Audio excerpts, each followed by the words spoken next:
نامه ji gerîlayekî derîn bo pekekê. Ez heqê xwe ji we helal nakim. Di 11 tîrmê hêda sih gerîlayan çekên xwe şewitandin. Ez bi xwe gerîlayekî derînim. Min jî ew çekên hatî şewitandin tam 20 sala hilgirt. û dema ku gerîla ji wê şikeftê daketin, bîranînên min li ber çavê min wekî filmekê bihorîn. û ez dixwazim hestên ku ez îro dijîm bi vê nameyê vebêjim. Min ev nameye li ser navê nifşê salên 1990 yên bêgor nivîsandiye.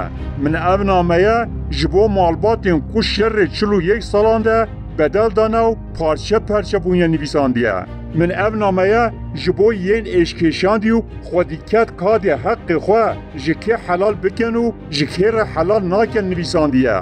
Ez heqê xwe li gelê Kurdistanê ji hevsangerên xwe hemû cangorî û yên ku hên jî di dilê wan de bawariya Kurdistana azad û serbixwe heyî helal dikim. Lêbelê ez heqê xwe ji wan kesên ku riya ku me ji bo Kurdistana azad serbixwe vekiriye ber bi mezanbûna komara Tirkiyeyê û parastina sînorên peymana Lozanê ve diguhorînin helal nakim. Ez heqê xwe li Öcalan jî helal nakim. Piştî salên 1990 sê nifşên ciwanên Kurdan ji bo avakirina Kurdistaneke serbixwe tev li pekekê bûn. Ez yek ciwan bûm. Min ciwaniya xwe, dibistana xwe, dayîka xwe ya ku bi evîna wê ez dimirim malbata xwe û qîza ku min ew qas jê hez dikir li dû xwe hişt. Nifşê min strana kîne em, Kurdin em ya şivan perwer disraw ku me bi dizî ve guhdarî dikir û me jê hez dikir. Em bi guhdariya çîrokên berxwedana li dijî îşkenceya di zindanên Diyarbekirê de mezin bûn. Em bûn şahethalê jenosîda Helepçeyê di sala 1988 da û em bûn şahethalê raperîna mezina sala 1991 ya gelê Başûrê Kurdistanê ku weke babelîskekî bandora xwe li tevahî Kurdistanê kiribû. Bi vê hêsê me di sala 1992 da li dijî panzer, zerîpoş û guleyan bi duruşmên bijî Kurdistan bimre koladar dest bi xebatê kir. Dema ku me dest bi zanîngehê kirî me di xwepêşandanên dibistanan de bi strana wê bîne pekekê wê ji me re dewletê bîne. Di straw bêtirs me tifî rûyê dijmin dikir û di dawiyê da bi wan hesta em tev li pekekê bûn.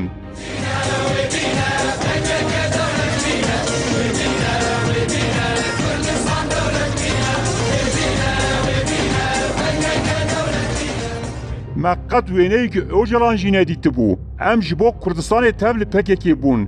Di perwerdehiya me da ji me re hat gotin ku Öcalan yekane welatperêzê dîroka Kurdistanê ye. Li gor perwerdehiyê Şêx Seîd Sîxur bû, Qazî Mihemed Belingaz bû û Mela Mustafa Barzanî ji bo İsraîlê dixebitî. Em matmayîman me digot ev PKK'ya mezin li me derewan nake. Loma jî em bêdeng diman.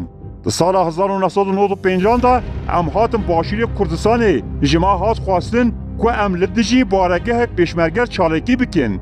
Me got ew jî Kurdin, ew nû ji zulma Sedam rizgar bûne. Ji me re hat gotin hûn nizanin, ew paşverûne, ew dewleteke serbixwe ya Kurdî naxwazin, ew otonomiyekê biçûk dixwazin. Heya ku em wan tune nekin Kurdistan nayê da mezirandin.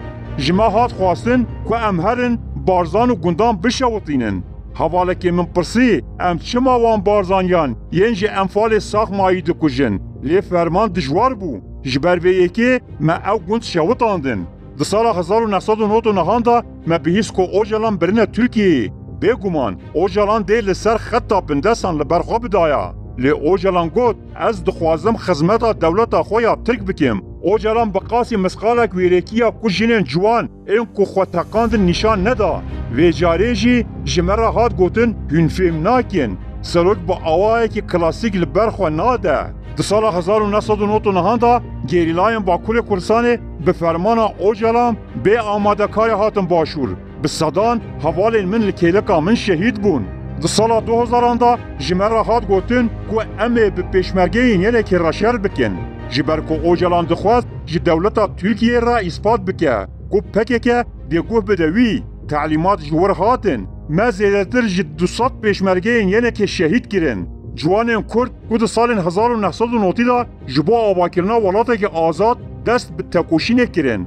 نها جعالی اوجلان کد بجه از دخوازم خدمت دولت ترک بکن و دهین جناب برن دنامه خویا 27 ثبات دا اوجلان راگهان شر پشتی سال 1990 نه هوجه بو و دمه چما ده سال 1990 دا او قاسگون هاتن شوتاندن چما به میلیونان کرد مجبور مان کوچبر ببن چما دوی دمه دا 40,000 جوانین کرد جیانا خوش دست دا چما اوجلان دیگه که خزیران 2004 دا شهر جنوب دا دست بکرن جوی دمه و 20,000 جوان کرد کتن گوره چما اوجلان ده سال 2013 دا در کتو گود ریوبریا خواسر دکاره خواسریا حرمی را گهینه او 50,000 کرد دکارن در روژه که دا بمرن او 11 باجر کردانو نیزی 3,000 گریلا آویت ناف خندکانو او به دست دولت ترک دان کشتن خوینا 50,000 جنازهان لسر دست اوجلانه